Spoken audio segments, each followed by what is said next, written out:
السلام علیکم ورحمۃ اللہ وبرکاتہ۔ حضرات آج انشاءاللہ صفحہ نمبر 299 سے پڑھیں گے اور سورۃ طٰہٰ کی آیت نمبر جہاں 114 لکھا ہوا ہے وہاں سے انشاءاللہ شروع کریں گے، اور اگست کی آج 14 تاریخ ہے 2024۔ اعوذ باللہ من الشیطان الرجیم، بسم اللہ الرحمن الرحیم۔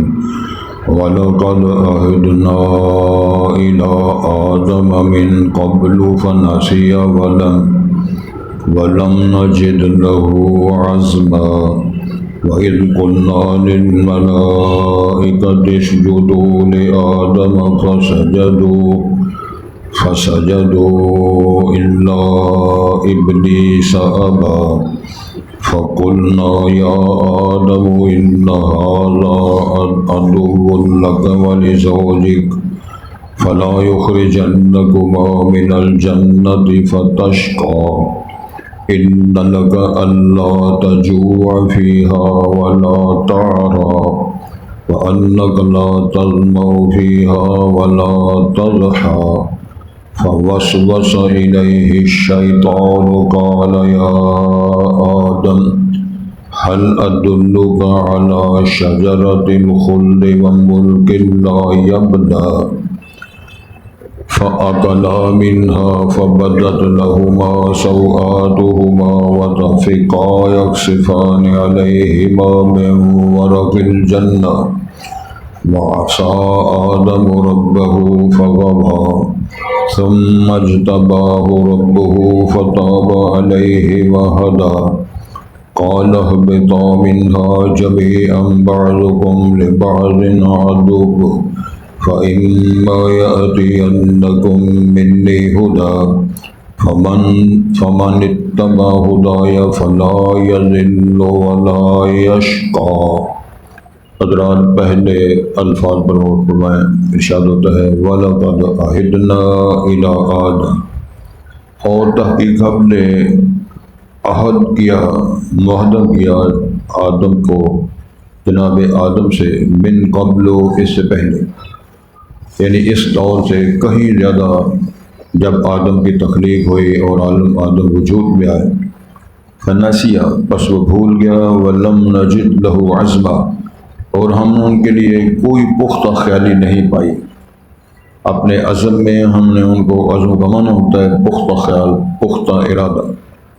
وَإِذْ قُلْنَا لِلْمَلَائِكَةِ اسْجُدُوا لِآدَمَ، اور جب ہم نے کہا فرشتوں سے تم سجدہ کرو جناب آدم کے لیے، فَسَجَدُوا إِلَّا إِبْلِيسَ أَبَى، بس انہوں نے سجدہ کیا مگر ابلیس نے سجدہ نہیں کیا بلکہ اس نے انکار کیا۔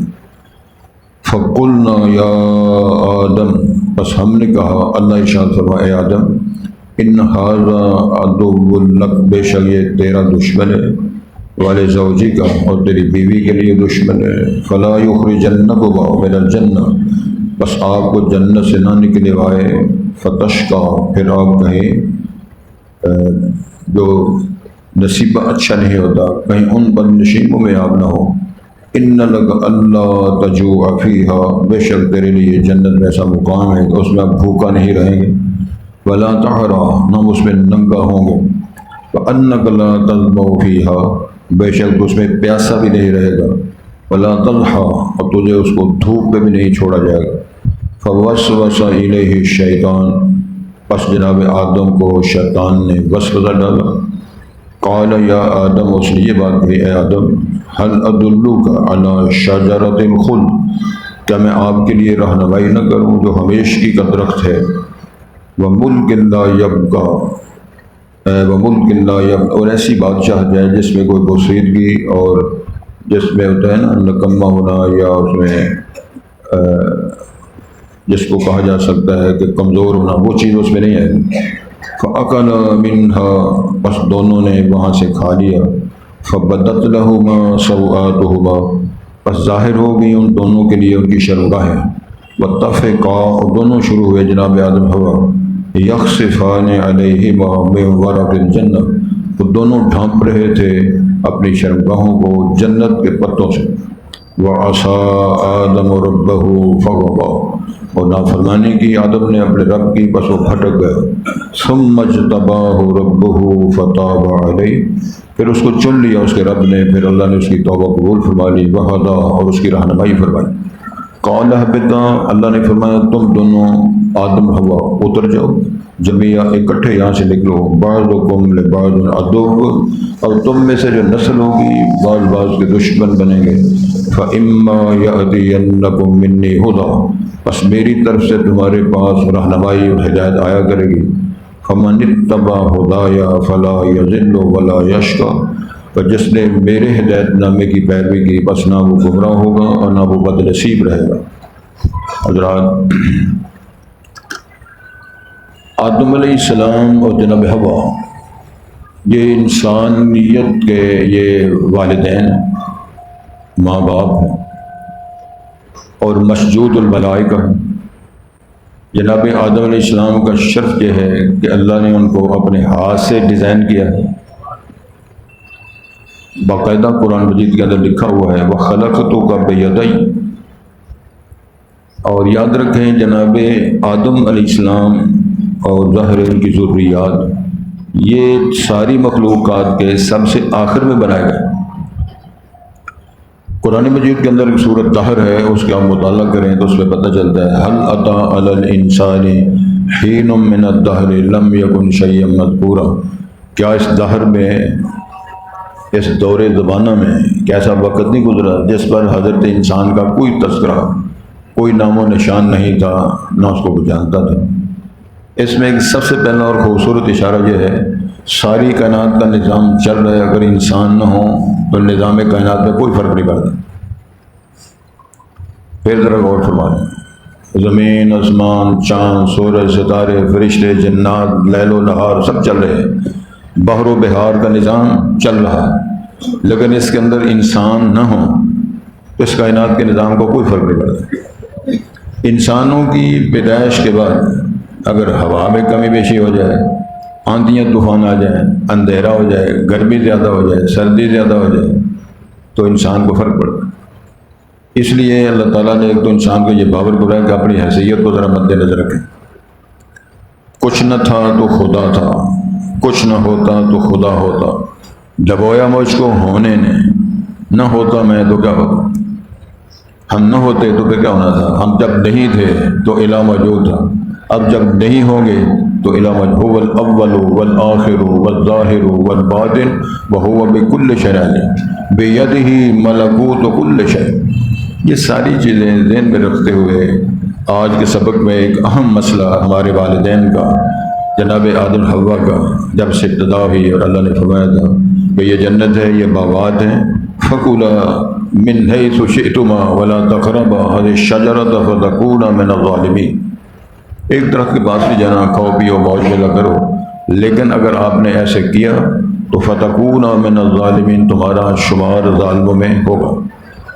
یہ بھی موضوع ذہن میں رکھتے ہوئے سبق شروع ہو رہا ہے، وہ یہ ہے کہ وَلَقَدْ عَهِدْنَا إِلَىٰ آدَمَ مِن قَبْلُ، ہم نے معاہدہ کیا تھا جناب آدم سے، بہت پرانی بات ہے، یعنی اس سے قبل سے مراد ہے وہ پرانا دور جب سے جناب آدم اور جناب حوا ان کی تخلیق ہوئی، جنت میں بسیرا ہوا اور اللہ تعالیٰ نے ان سے یہ عہد لیا تو فرمایا فناسیہ، تو آدم تو بھول گئے۔ رسول اکرم صلی اللہ علیہ وسلم کی حدیث ہے، آپ فرمایا ناسیہ آدم و ناسیہ ذریتہ، جناب آدم بھولے تو جناب آدم کی اولاد و ذریات بھی بھولتی رہے۔ تو ارشاد ہوتا ہے وَلَمْ نَجِدْ لَهُ عَزْمًا، جب وہ بھول گئے تو ہم نے جناب آدم کو پختہ خیال نہ پایا، مضبوط اس کو ہونا چاہیے تھا، لیکن جناب آدم کو ہم نے اس معیار پہ جو پرکھا اس میں پورے نہ کرے۔ پھر کیا ہوا وَإِذْ قُلْنَا لِلْمَلَائِكَةِ اسْجُدُوا، اور وقت یاد کرو جب ہم نے کہا فرشتوں سے تم سجدہ کرو لے آدم، جناب آدم کے لیے سجدہ کرو، فَسَجَدُوا إِلَّا إِبْلِيسَ أَبَى، تمام فرشتوں نے سجدہ کیا لیکن ابلیس نے سجدہ نہ کیا اور اس نے انکار کیا۔ یہاں ایک نفسیاتی طور پہ اعتراض سوال ایک پیدا ہوتا ہے، لوگ کرتے رہتے ہیں حکم تو اللہ نے فرشتوں کو دیا تو یہ ابلیس کی بات کہاں سے آ گئی؟ ان کو غور کرنا چاہیے باریکی کے ساتھ، ابلیس کو الگ کریں، آپ نے الگ حکم دیا۔ قرآن میں یہ آتا ہے اس جو یا ابلیس ما منعک ان تسجد لما خلقت بیدی، یہ قرآن میں لکھا ہوا ہے۔ جناب میں اللہ تعالیٰ نے ابلیس سے پوچھا کہ جب میں نے تجھے حکم دیا تھا سجدہ کر تو نے سجدہ کیوں نہیں کیا؟ تو ابلیس کون ہے؟ ارشاد ہوتا ہے کان من الجن ففسق عن امر ربہ، یہ جنات مخلوق میں سے تھا اور اس نے اپنے رب کی نافرمانی فرمائی۔ جب اللہ نے فرمایا اس جو آدم، تو اس نے کہا انا خیر منہ خلقتنی من نار وخلقتہ من طین۔ تو قرآن مجید میں اس نظریے کی تردید فرمائی ہے سورہ نجم کے اندر، فلا تزکوا انفسکم هو اعلم بمن اتقى، خود ہی اپنی پاک بازی کا سرٹیفکیٹ دینا، خود ہی دعویٰ کرنا، خود ہی بری و ذمہ ہو جانا، ایسے نہ کرو۔ هو عالم، اللہ بہتر جانتا ہے کون بہتر ہے، کون اچھا ہے، کون بری۔ توجہ فرمائیں۔ تو ارشاد ہوتا ہے ہم نے یہ بات بھی کہی، فقلنا یا آدم، ہم نے آدم سے کہا ان ھذا عدو لک ولزوجک، یہ جو ابلیس ہے یہ تیرا بھی دشمن ہے، تیری بیوی کا دشمن ہے، تیری ذریات کا دشمن ہے، وہ الگ اللہ نے بیان فرمایا۔ فلا یخرجنکما من الجنہ، یہ سبب نہ بنے تم دونوں کو جنت سے نکلوانے کا، فتشقا، پھر آپ بد نصیب ہو جائیں گے۔ شقاوت آئے گی، ایک ہوتی ہے سعادت، ایک ہوتی ہے شقاوت۔ ربنا غلبت علینا شقوتنا، وہ ہماری بد نصیبی، پھر کہیں ایسا نہ ہوگا بد نصیب بنے۔ ان لک اللہ تجوع فیہا، جس باغات میں جنتوں میں ہم نے آپ کو رکھا ہے اس کی پوزیشن وعدے کی جا رہی ہے۔ ان لک اللہ تجوع فیہا، کہ تو اس جنت میں بھوکا نہیں رہے گا، اور رزق، روٹی ٹکر، پھل فروٹ بہت کچھ آپ کو ملے گا۔ ولا تعرا، نہ اس میں ننگا رہیں گے، جنت کے لباس، ملبوسات، بہت کچھ آپ کو ملے گا۔ وَأَنَّكَ لَا تَضْمَؤُ فِيهَا وَلَا تَضْحَىٰ، تو جنت میں پیاسا بھی نہیں رہے گا، ولا تضحیٰ، اور اس کے اندر تمہیں دھوپ کے اندر بھی نہیں چھوڑا جائے گا۔ ایسا میدان، ایسی جنت، ایسا باغ، ایسا ماحول ہوگا، کسی شے کی آپ کو پریشانی اور ضرورت نہیں ہوگی۔ توجہ کریں۔ ارشاد ہوتا ہے فوسوس الیہ الشیطان، ساری بات واضح ہونے کے باوجود شیطان نے وسوسہ ڈالا۔ الذی یوسوس فی صدور الناس من الجنۃ والناس، وسوسہ کا معنی ہوتا ہے ذہن میں تصورات، خیالات کی دنیا کو آباد کرنا، ذہن کے اندر بات کا القاء کرنا۔ تو یہ اس نے بس قرآن نے فرمایا، اس نے وسوسہ ڈالا۔ تو کیا ہے وہ؟ قال یا آدم، تو ابلیس نے وسوسے کی صورت میں کہا جناب آدم سنو، هل ادلک علی شجرۃ الخلد، کیا میں آپ کی رہنمائی نہ کروں جو ہمیشگی کا سبب بننے والا درخت ہے؟ اگر اس کے ذکر چکھو گے قرآن مجید کے اندر الگ جگہ پر بات فرمائی ہے کہ پوچھا آدم سے شیطان نے، تمہیں پتہ ہے اللہ نے کیوں روکا ہے کہ ولا تقربا الشجرۃ فتکونا من الظالمین، کیوں کہا ہے؟ جناب آدم نے فرمایا مجھے نہیں پتا۔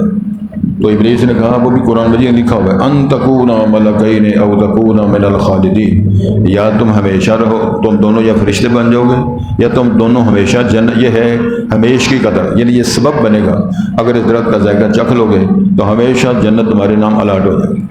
تو یہ اشارہ ہے کہ هل ادلک علی شجرۃ الخلد، کیا ہمیشگی کا سبب بننے والا جو درخت ہے میں اس کی رہنمائی نہ کروں؟ وملک لا یبلا، اور ایسی بادشاہ جس کے اندر کوئی کمزوری اور بھوتا پن، جس کو کہا جاتا ہے پرانا پن، وہ نہیں رہے گا، شاج بشاج موج میں ہمیشہ رہیں گے۔ اصل میں یہ یبلا ابلا جو بنا ہوتا ہے کپڑے کا پرانا اور بوسیدہ ہو جاتا ہے۔ بادشاہت کے اندر وہ ہر چیز کا سیٹ اپ ایسا ہوگا کہ جیسے کوئی پرانا پن بھی نہیں ہوگا۔ یہ لوگ کہتے ہیں یا جی بلڈنگ پرانی ہو گئی ہے، یا ٹائلیں پرانی ہو گئی ہیں، یہ ڈیزائن بڑا پرانا ہے، نیا ڈیزائن لو، اس نام کی وہاں کوئی صورت نہیں ہوگی۔ یہ اشارہ ہے۔ فَأَكَلَا مِنْهَا، اب دونوں بزرگوں جناب آدم و حوا کے بارے میں اللہ کا اعلان ہے، دونوں نے کھا لیا۔ وہاں اشارہ ہے کہ وہ درخت کے قریب جانا ہے، اس کو ذائقہ نہیں چکھا۔ وہ درخت کیا ہے؟ مفسر بہت کو نہیں کہا، گندم کہا، انگور کہا، اور نعمت کہیں، لیکن یہ جھگڑا نہیں ہے، منع کر دیا یہ درخت کے قریب نہیں جانا، اس کا ذائقہ نہیں چکھا، وہ انہوں نے کر دیا۔ اب جب انہوں نے فَأَكَلَا مِنْهَا، جب انہوں نے دونوں آدم حوا نے ذائقہ چکھا، قرآن میں اس کا دوسرا عبارت ہے، جب انہوں نے ذائقہ چکھا، فَلَمَّا ذَاقَا الشَّجَرَةَ بَدَتْ لَهُمَا سَوْآتُهُمَا، تو جنت کے لباس، ملبوسات جنت دونوں اللہ نے اتار دی، جناب آدم بھی ننگے، جناب حوا بھی ننگے۔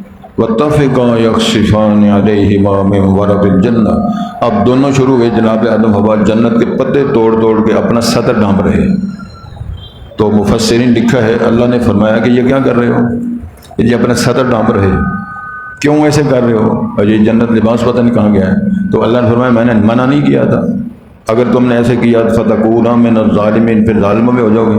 وہ بات نہیں یاد رہی، ظاہر ہے اب وہ ایک کام کر چکے تھے، توجہ کر لیں۔ ارشاد ہوتا ہے وَعَصَىٰ آدَمُ رَبَّهُ فَغَوَىٰ، جناب آدم سے نافرمانی ہوئی اپنے رب کی، فغوا، پھر وہ بھٹک گئے۔ جب اللہ نے منع کیا تھا وہ درخت کو چکھا، لباس اترا، پریشان ہوئے جنت کی وادی میں۔ ثم اجتباہ ربہ، دوسری جگہ یہ مقام ہے کہ اللہ تعالیٰ نے جب فرمایا تم اتر جاؤ، چلے جاؤ دنیا سے، اے دنیا میں چلے جاؤ، جنت سے نکل جاؤ، پھر اللہ نے سبق پڑھایا۔ سبق یہ پڑھایا جس طرح جناب یونس علیہ السلام کو سبق پڑھایا تھا جب وہ مچھلی کے پیٹ پہ چلے گئے کہ لا الہ الا انت سبحانک انی کنت من الظالمین، اور فرمایا تھا جب تک تو یہ نہیں پڑھے گا، یہ ایک بار و اظہار نہیں کرے گا، میں قیامت کے دن تک مچھلی کے پیٹ میں تمہیں رکھوں گا، سمندر بھی برقرار رہے گا، مچھلی بھی زندہ رہے گی، تو بھی زندہ رہے گا، اس بات میں قادر ہوں۔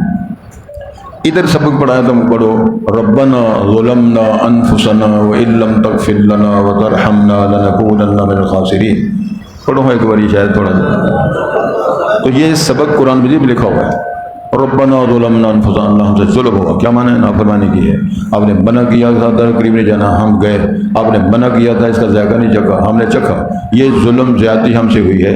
فَإِن لَّمْ تَغْفِرْ لَنَا وَتَرْحَمْنَا لَنَكُونَنَّ مِنَ الْخَاسِرِينَ، اگر تو نے معاف نہ کیا، ہماری حالت پہ رحم نہ فرمایا، ہم تو بڑے خسارہ میں پڑ جائیں۔ یہ سلسلہ جاری رہا، تو پھر اس سمہ تراخی کے لیے ہوتا ہے، یعنی کچھ زمانہ گزرنے کے بعد ثم اجتباہ ربہ، اللہ نے پھر ان کو چن لیا، فتاب علیہ، اللہ نے ان کی توبہ، لفظی ترجمہ فتاب علیہ، اللہ پلٹ آیا ان پہ، کیا معنی؟ اللہ پہلے راضی تھے، پھر ناراض ہو گئے، پھر اللہ راضی ہو گئے، یہ اس کا مطلب ہے۔ وحدا، پھر اللہ تعالیٰ نے جناب آدم کی رہنمائی فرمائی اور یہ سلسلہ شروع ہوا، اور سب سے پہلے اللہ تعالیٰ نے جناب آدم کو پیدا کیا، وخلق منہا زوجہا، اس سے ان کی بیوی حوا کو پیدا کیا، وبث منہما رجالا کثیرا ونساء، تو پھر مرد اور یعنی مذکر مؤنث آدم اور حوا سے پھر جنسی طور پر بنا کے جوڑے بنائے، پھر اس میں لاکھوں اربوں کی تعداد میں دنیا وجود میں آئی۔ ارشاد ہوتا ہے قال اهبطوا منها جميعا، تم دونوں جنت سے، دونوں میں تھے، ادھر تثنیہ کا صیغہ ہے، ادھر قال اهبطوا، ادھر جمع کا صیغہ ہے، یعنی نسل کے اعتبار سے اب انسان جنت میں نہیں ہیں، دنیا میں جائیں گے، اعمال خیر کریں گے، عمل صالح کریں گے، پاس ہو کر جنت میں آگے جاؤ۔ قال اهبطوا منها جميعا بعضكم لبعض عدو، تمہارے بعض بھائی بھائی کو قتل کر رہا ہے۔ سب سے پہلا قتل دنیا میں باپ بھائی، جو جناب آدم کے بیٹے ہیں حابیل اور قابیل، ان کی لڑائی قرآن بیان، اذ قربا قربانا فتقبل من احدهما ولم يتقبل الاخر قال انما يتقبل الله، کو ساری بات ہے، عبداللہ کو ساری بات قرآن پڑھی آپ نے۔ مقصد یہ تھا کہ سب سے پہلے بھائی نے بھائی کو قتل کیا، دنیا میں خامد نے بیوی کو، بیوی نے خامد کو، بیٹے نے باپ کو، باپ نے بیٹے کو، یہ دنیا میں قتل موجود ہیں، یہ پائے گئے ہیں ان رشتوں نے ایک دوسرے قتل کیے ہیں، ماں نے بچے قتل کیے ہیں۔ اسی طرح یہ جنگ و جدل میں ہر روز لوگ قتل ہو رہے ہیں، صرف قتل نہیں ہوتے، پھر لاشوں کو بوری میں بند کر کے گٹروں میں پھینکا جاتا ہے، دریاؤں سمندروں میں ان کو کئی دفعہ جلایا جاتا ہے، ان کی راہ کو بکھیرا جاتا ہے، اس حد تک یہ دشمنی۔ ارشاد فرمایا، توجہ کریں، بعض تمہارے بعض کو دشمن ہوں گے، فَإِمَّا يَأْتِيَنَّكُم مِّنِّي هُدًى، میری طرف سے ہدایت نامہ، بعض یہ رسالت نبوت کتابیں صحیح پہ آیا کرے گی، تو فَمَنِ اتَّبَعَ هُدَايَ، جو میری اس ہدایت، تعلیم، نبوت، رسالت، کتاب، صحیفے، تعلیمات کی پیروی کرے گا، فَلَا يَضِلُّ وَلَا يَشْقَى، پس نہ وہ گمراہ ہوگا نہ وہ بد نصیب ہوگا۔ بد نصیبی اس وقت غالب آتی ہے، اس وقت چھا جاتی ہے کہ جب انسان کتاب اللہ، سنت رسول کی تعلیمات کو چھوڑ کے اپنی مرضی کرے گا، دن دنائے گا، تو ظاہر ہے وہ بد نصیبی۔ قرآن مجید میں لکھا ہوا ہے، قیامت والے دن کچھ لوگ کہیں گے اللہ تعالیٰ کی تعالیٰ، ربنا انا اطعنا سادتنا وکبراءنا فاضلونا السبیل، اللہ ہم سادات کی، بڑیروں کی، پیشواؤں کی، مقتدیٰ لوگوں کی اقتداء کرتے رہے، انہوں نے ہمارا بیڑا گرک کیا، انہوں نے ہمیں گمراہ کیا ہے۔ تو تیرے پاس آنکھیں نہیں تھی، تیرے پاس دل نہیں تھا، تیرے پاس شعور نہیں تھا، جس طرح ان کو دو آنکھیں دی ہیں تجھے بھی دو آنکھیں دی ہیں۔ الم نجعل لہ عینین ولسانا وشفتین وہدیناہ النجدین قد تبین الرشد من الغی، ہم نے رشد کا راستہ بھی واضح کیا ہے، یعنی گمراہی کا راستہ بھی، رشد و ہدایت کا راستہ بھی، اور یہ بھی کہہ دیا کہ لا یستوی اصحاب النار واصحاب الجنہ، پھر مثالیں دے کر فرمایا دن اور رات برابر نہیں، دیکھنے والا اور نابینا برابر نہیں، دھوپ اور سائے برابر نہیں، مردے اور زندہ برابر نہیں، تو ایمان اور کفر برابر کس طرح ہوگا؟ سادی سی بات ہے۔ جس طرح مردے اور زندے برابر نہیں، اس طرح کافر اور مومن بھی برابر نہیں، دونوں کے عمل، کردار، معیار اور ٹھکانے بھی برابر نہیں، وہ بھی الگ الگ ہوں۔ اور پاجی سارے ہی ٹھیک نہیں، اور پاجی سارے چور ہیں، یہ کس طرح ہے؟ دونوں جملے غلط ہیں۔ نہ سارے غلط ہیں نہ سارے ٹھیک ہیں، جو ٹھیک ہے وہ ٹھیک ہے، جتنا ٹھیک ہے وہ ٹھیک ہے، جتنا غلط ہے وہ غلط ہے۔ یہ جملہ لوگ عموماً کہ او پاجی سارے ہی ڈاکو ہیں، مطاعت رکھنا چاہیے آپ نے، وہ سارے ڈاکو کس طرح ہیں؟ اور سارے ہی بے ایمان ہیں، عمومی طور پہ کہا جاتا ہے۔ یہ جملوں پر غور کرنا چاہیے۔ جو ڈاکو ہے ڈاکو ہے، جو چور ہے چور ہے، جو مومن ہے سعد ہے، حلال خور ہے حرام خور ہے، برابر کس طرح ہے؟ تو ان تمام چیزوں میں اجرت انسانی سے عمومی طور پہ لوگ بہ جاتے ہیں اس دنیا میں، جیسے آئے ویسے جیسی کرنی۔ تو یہ سبق ہم نے پڑھا ہے، کیونکہ آج آزادی کے دن ہے، کافی ہمارے بزرگ بھی ساری لین اور یہ لین بھی ساری آزادیاں منداری، اللہ سے توفیق کی درخواست ہے، اللہ ہمارے سبق جو پڑھا ہے اس کے اندر جو ہمیں دروس ملے ہیں ان پر غور کر کے اپنے آپ کا سنبھالا کرنا چاہیے۔ ارشاد ہوتا ہے وَلَقَدْ عَهِدْنَا إِلَىٰ آدَمَ مِن قَبْلُ، اور ہم نے وعدہ کیا تھا جناب آدم سے بہت پہلے، یعنی جب آدم کو پیدا کیا، جناب حوا کو پیدا کیا اور پھر ان کو جنت میں بسیرا کیا، تو اس وقت یہ ساری باتیں ہوئی۔ فناسیہ، بس جناب آدم بھول گئے اس عہد کو۔ وَلَمْ نَجِدْ لَهُ عَزْمًا، یہ جمع کے سیغے اللہ تعالیٰ نے اپنے لیے فرمایا ہے، اس کو ضمیر شرف کہتے ہیں۔ بزرگی کی، شرف اور تعظیم کی ضمیر جمع کی بولی ہے، اللہ وحدہ لا شریک ہے۔ تو ارشاد ہوتا ہے ہم نے اس کو پختہ خیال نہیں پایا، پکا پیٹا جس کو بولتے ہم نے نہیں پایا جناب آدم، پولے نکلے۔ وَإِذْ قُلْنَا لِلْمَلَائِكَةِ اسْجُدُوا لِآدَمَ، اس وقت کو نقشہ ذہن میں رکھو جب ہم نے کہا تھا، اور میں نے کئی دفعہ عرض کیا جہاں جہاں قرآن آتا ہے وَإِذْ وَإِذْ وَإِذْ، اس کا معنی ہوتا ہے اذکر وقت قضا و قضا، اس وقت کو یاد کرو جب ایسے ہوا تھا، ایسے ہوا تھا۔ ادھر بھی یہی بات ہے، جب ہم نے جناب فرشتوں سے کہا اسجدوا لآدم فسجدوا، فرشتوں کا سجدہ کرو، انہوں نے سجدہ کر دیا، الا ابلیس ابا، اس نے سجدہ ابلیس نے نہیں کیا بلکہ اس نے انکار کیا، بلکہ اس نے وضاحت کی انا خیر منہ خلقتنی من نار وخلقتہ من طین، یہ بھی اس نے بکواس کیا میں ہی اچھا ہوں، میں بہتر ہوں، یہ ساری باتیں اس کی غلط ہیں۔ فقلنا یا آدم، پھر ہم نے کہا ہے جناب آدم ان ھذا، یہ جو ہے ابلیس، عدو لک ولزوجک، تیرا اور تیری بیوی، کیونکہ وہاں دو ہی تھے اس وقت، یہی میاں بیوی تھے جناب، اس لیے کہا تیرا تیری بیوی کا دشمن ہے، تیری ذریات کا بھی دشمن ہوگا۔ فلا یخرجنکما، تم دونوں کو جنت سے نہ نکالے، یعنی جنت میں نکالنے کا سبب نہ بنا، فتشقا، پھر آپ کہیں بد نصیب نہ ہو جائیں، ان لک اللہ تجوع فیہا، یقیناً تیرے لیے جنت میں وہی کچھ ہے، اس میں نہ بھوکے نہیں رہیں گے، ولا تعرا، نہ وہاں ننگے ہوں گے، یعنی بے ستر آپ جنت میں نہیں رہیں گے، وَأَنَّكَ لَا تَضْمَأُ فِيهَا، تو اس میں پیاسا بھی نہیں رہے گا، وَلَا تَضْحَىٰ، نہ جنت میں تمہیں دھوپ میں پھینک دیا جائے گا، ایسا بھی مسئلہ نہیں۔ فَوَسْوَسَ إِلَيْهِ الشَّيْطَانُ، شیطان نے وسوسہ ڈالا، قَالَ يَا آدم، تو اس نے کہا جناب آدم هَلْ أَدُلُّكَ، کیا میں تجھے بتاؤں، عَلَىٰ شَجَرَةِ الْخُلْدِ، أَدُلُّكَ سے میں ترجمہ ہوتا ہے کہ میں تیری رہنمائی نہ کروں، دلالت ہوتی ہے، دلیل الطریق، بڑی عمدہ بات میں کہہ رہا ہوں، رسول اکرم صلی اللہ علیہ وسلم کے ساتھ ہجرت میں جو آدمی رستہ بتانے والا تھا اس کو بولتے ہیں دلیل الطریق، راہ کی رہنمائی کرنے والا۔ یہ پراسپیکٹس جو یونیورسٹی میں ہوتا ہے اس کو بھی عربی میں اس کو بھی دلیل الطریق یا دلیل المنہج کہتے ہیں، رہنمائی۔ تو گزارش یہ ہے کہ ارشاد فرمایا کیا میں تجھے اس درخت کی رہنمائی نہ کروں جس کے چکھنے سے یا استعمال کرنے سے خلود زندگی کی ہمیشگی نصیب ہوتی ہے، وہ ملک لا یملا، ایسی بات ہے جس کا کوئی بوسیدگی اور پرانا پن بھودا پن جس میں نہیں آتا، ایسی بادشاہت ملے گی۔ فَأَكَلَا مِنْهَا، دونوں بزرگوں نے جناب آدم حوا نے وہاں سے کھایا، فَبَدَتْ لَهُمَا سَوْآتُهُمَا، تو ظاہر ہو گئی ان دونوں کے لیے ان کی شرمگاہیں ننگی ہوں گی، وجود سطر ختم ہوا، وَاتَّفِقَا، دونوں شروع ہوئے، یخصفان علیہما، وہ ڈھانپ رہے تھے ان دونوں شرمگاہوں پر، من ورق الجنہ، جنت کے اوراق اور جنت کے پتوں سے، وعصى آدم ربہ، اور نافرمانی کی تھی آدم نے اپنے رب کی، فغوا، پھر بھٹک گئے، ثم اجتباہ، یہ تراخی کی مرور زمانہ کے بعد اللہ نے ان کو پھر چنا اس کے رب نے، فتاب علیہ، توبہ قبول فرمائی، اللہ نے رجوع کر لیا، وہدا، آدم علیہ السلام کی پھر رہنمائی فرمائی یا ہدایت دی۔ قال اہبطا، اللہ نے فرمایا تم دونوں اتر جاؤ، یعنی میاں بیوی آدم اور حوا اس جنت سے، ہا کی ضمیر جنت کی طرف جائے، دونوں بعضکم لبعض، تم میں سے جو نسل ہوگی بعض بعض کے دشمن ہوں گے، فَإِمَّا يَأْتِيَنَّكُم مِّنِّي هُدًى، بس بے شک میری طرف سے تمہارے پاس، بے شک تمہارے پاس آیا کرے گی میری طرف سے ہدایت نامہ اور رہنمائی، فَمَنِ اتَّبَعَ هُدَايَ، جس نے پیروی کی میری ہدایت کی، فَلَا يَضِلُّ وَلَا يَشْقَىٰ، بس نہ وہ گمراہ ہوگا نہ وہ بد نصیب رہے گا۔